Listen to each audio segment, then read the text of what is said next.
There's a strange thing that's, I think artists have, they have the Cassandra curse. We can kind of see the future, but nobody will listen. My name is Robert Longo, and I'm in California on this inauguration day, which is a great day for all of us.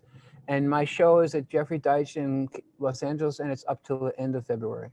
I've always talked a lot about this image storm that we live in, 3G, 5G, faster, more, Instagram. The more and more information we have, it seems to produce the opposite effect. I mean, there's a kind of culture of impatience that has been generated by all this fucking electronics. I think what I'm trying to do through this very arcane medium of charcoal is to slow images down and make people look. I spend an enormous amount of time on the composition of these pictures and in the most traditional mechanisms of possible. Like I spend so much time designing the image that it's not simply like finding a photograph and making it. There's these highly constructed images that are trying to convey something.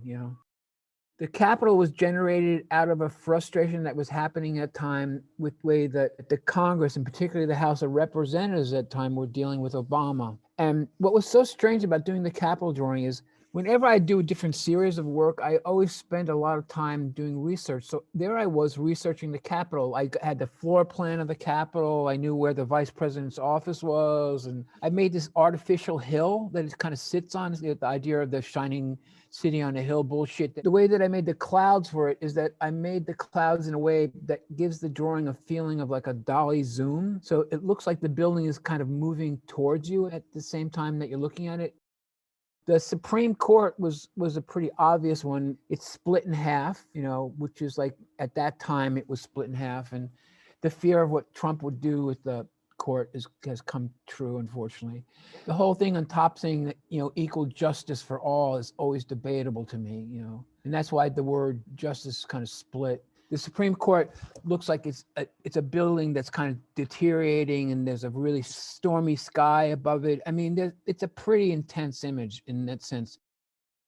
And the White House, which was the most recent one, was made while Trump was in office. And first thing I wanted to do was, I remember as a kid, the Disney cartoon with Snow White, where she falls asleep in the castle and this gnarly forest grows all around it and nobody can get in unless it's beautiful night. So I wanted to put the White House in that kind of gnarly forest as if it's inaccessible. I tipped it back, I stretched it a little bit. I used source images, but to reiterate that they're all highly altered in that sense. I kept on thinking about the White House and the position as a citizen in relationship to this place. It's all kind of based upon a collapse of a national narrative, and these three pillars of democracy are part of our narrative.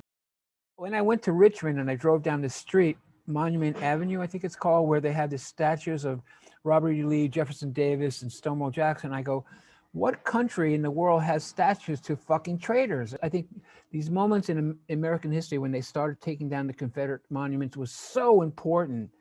These iconic fucking statues of oppression and segregation. I thought it was such an incredibly important moment. I realized I'm picking images from our dystopia and trying to present them to you and asking you, the viewer, like, what do you really think? That's a really important aspect to me, to try offer these images to the viewer and say, where do you stand on these things?